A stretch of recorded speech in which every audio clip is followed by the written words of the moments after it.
Congratulations on being in the Tofu Project. Ganbatte.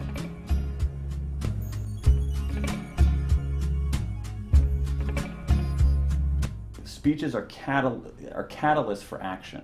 And so it's really important to have a really good sense. What do you want your audience to do after you're done talking?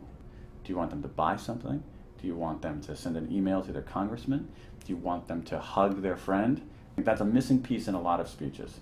So that's one thing. Another thing that I think is really important is, and it's going to sound a little paradoxical, but there's a big difference, at least in my view, between saying something important and saying important things. And there are a lot of people who go up there and they say important things.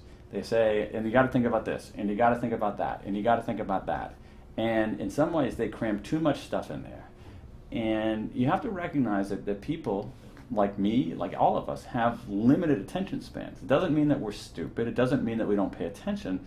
But there's a finite amount that we can retain. And so simply throwing out a lot of stuff, and I see speeches where people try to just cram so much into the skin as they possibly can, isn't particularly effective. And so it's important to say, what's the important thing you're trying to say? What's the big idea? When someone goes home from listening to you and their spouse says, hey, what'd that person talk about? What are they going to say? And they're going to say one or two things, and you got to think about what that is. A third principle, which I think is really, really important, I mean, it might even be the most important thing, is that we look at people who we think are good at these kinds of things, and we often try to be like that. And I think that there are lessons one can derive from people who are really good at these things, but that you shouldn't try to be that way. And so one thing that is really important is, as kind of zen inscrutable as it sounds, is to sound like yourself. Don't be a pale imitation of Steve Jobs or a pale imitation of someone you see on a great TED Talk. You got to be the best version of yourself that you possibly can be. And that doesn't mean being totally polished. It doesn't necessarily mean being perfect. It means being yourself, being like you. Like anything you do in your life, the more you do it, the better you get at it.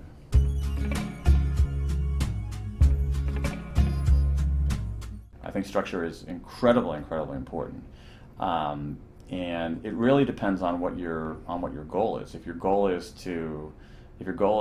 simply to explain something, let's say that you are dealing with potential you're selling a technology and you're dealing with potential customers and they want to know how the technology works. I think that having a structure, a very kind of linear chronological structure, first you do this, then you do that, then you do that, then you do that, is really, really important. And the more you have, in some ways, signposts for people, the better it is. For instance, I think that many people don't do enough repetition. I think many people don't do enough repetition. I think many people don't do enough repetition. And it's okay to, not everybody gets something the first time around. And I think repeating things can be really important. But people say, oh, I don't want to repeat it. That's silly. I've already said it once. That should be sufficient. When, in fact, it's often not. And so repetition, for complicated things, repetition, very clear signposts are really, really useful. And also not biting off too much. The other thing is leaving time for questions and answers on that kind of thing. And also just watching your audience.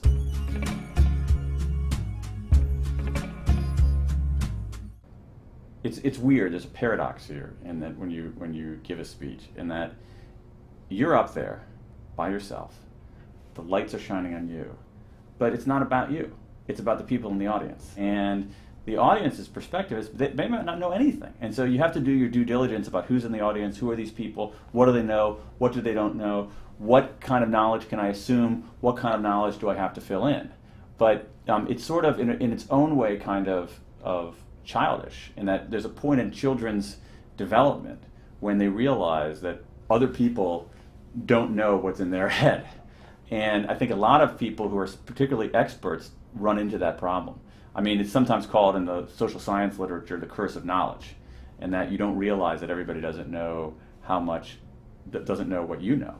And you get frustrated by that. And it's really important to say, what does this look like through the audience's point of view? What do people really know? what kind of assumptions are they bringing in there? And it's really, really important, particularly in any kind of business setting or any kind of business pitch. I think it's particularly true for CEOs with technical expertise, in that they often they often talk about things in terms of dumbing down, but in some ways, the smartest people in the world are able to take really complex ideas and explain them very clearly and very simply, and that is a sign, I think, of a first-rate intelligence. And so we don't think of it as dumbing it down. You think about it as, how do I want people to understand what I'm about to say? And so, in a lot of, particularly in technical fields, people are not that good at that.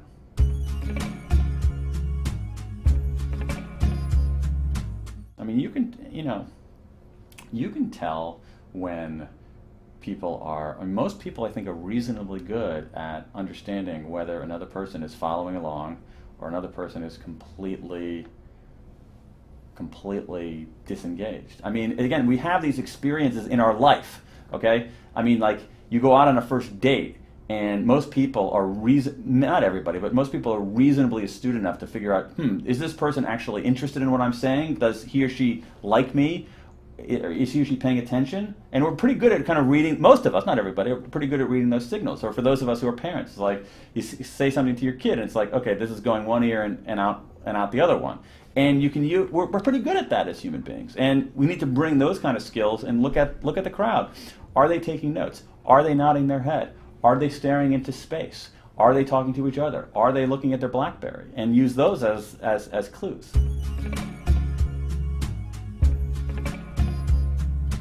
And I think that being nervous is perfectly fine. And I don't think you should necessarily hide all of that nervousness. You can say, it seems like folks aren't following. Let's stop right now, and what questions do you have right now? Or would anybody want me to go over this part again? It takes some guts to do that. But I think in general the audience is going to be grateful for that. And it shows, you have to have enough confidence in your material to be able to do something like that, and to be able to make a decision on the fly to go a different direction. I think that's really, really important. Now, that comes more with experience. The more experience you have doing that, the easier it becomes. It's the same way, it's not dissimilar to hitting a baseball or serving a ball in tennis or shooting a free throw or figure skating. You get practice, but being interested in it and watching other people who are good at it can give you can take little pieces from it.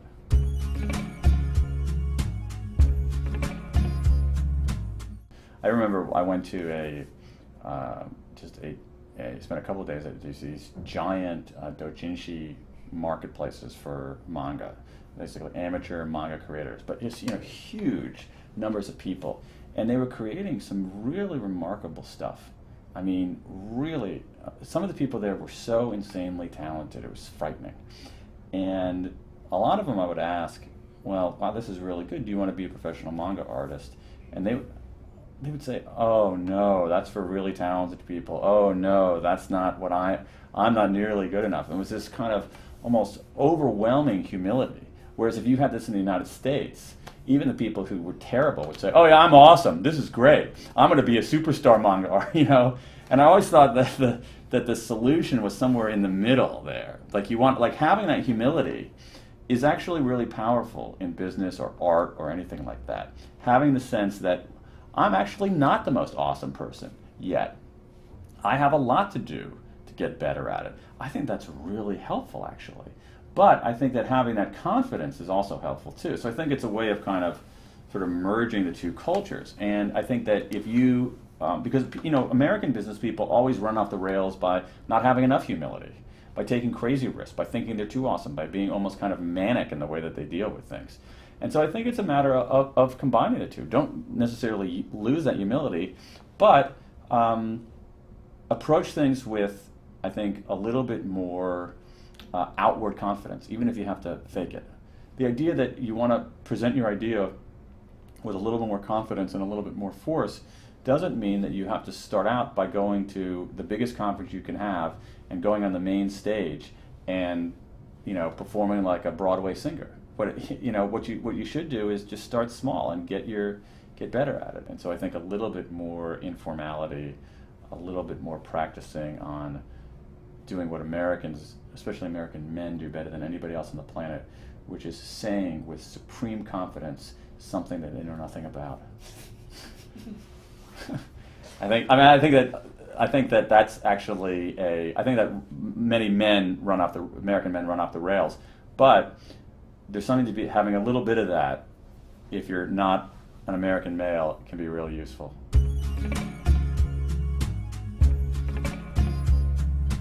Many people have this mistaken notion that entrepreneurs are greedy, all they want to do is make money, but that's not it.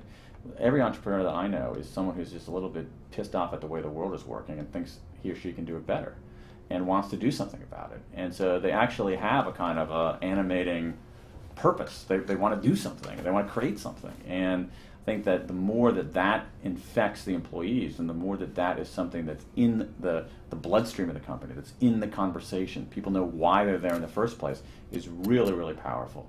Really powerful. And it's not about the why. Can't be, here's our exit strategy, we want to have an IPO, or here's our exit strategy, we want to get bought.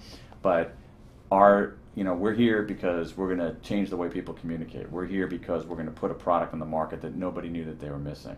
I think good entrepreneurs are really good at that.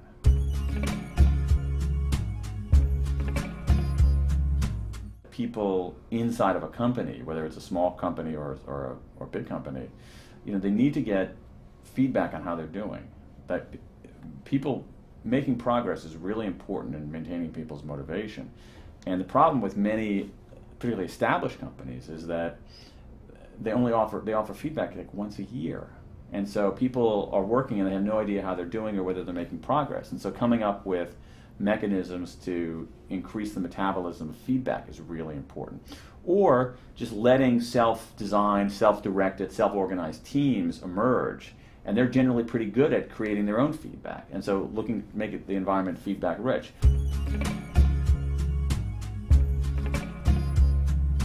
Many people who start companies, many people who join startup companies do it because of a sense of autonomy.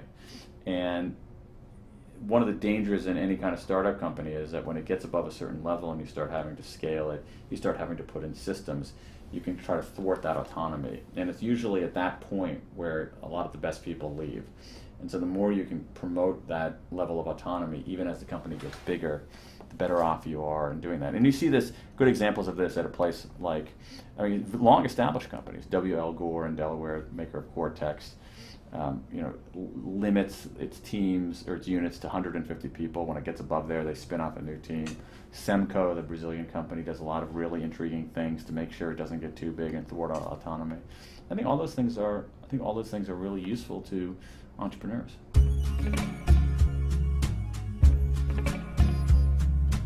I think it's generally healthy. I think it's basically a sign of, in the American companies, of a CEO who is comfortable in his or her own skin and confident in his or her own place inside of the company. I think many CEOs in American companies wouldn't do that. They're kind of insecure. So I think it says more about a person's kind of security than it does about Japan or the United States. That said, it's probably more common in the United States than in Japan.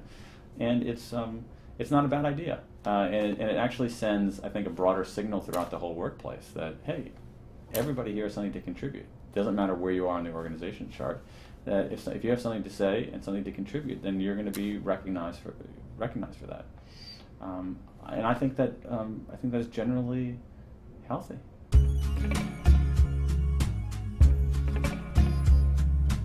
So much of what people do in day-to-day work and also their personal lives is a form of sales. You're trying to convince one person to part with resources, whether it's time or money or attention.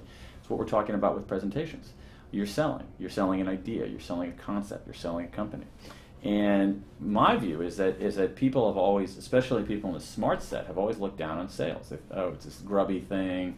It's not, you don't have to be that smart to do it. It's for the guys in like the slick suits who pat people on the back and buy them drinks. And I think that has completely gotten sales wrong. I think that sales ends up being, if you unpack it, this pretty sophisticated thing. And if you look at the attributes of good salespeople over the long haul, they're persistent, they're good at building relationships, they're good problem solvers, and they're things that all of us want to do. What is it, this thing that human beings do, that no other species does, selling. You have 1 out of 9 people in the U.S. workforce are in sales. So it's something that all of us do explicitly, and the other 8 out of 9 are doing it every day anyway. And it turns out that a lot of the people who are good at it have some really, really interesting clues and hints for how we can do better in all of our work.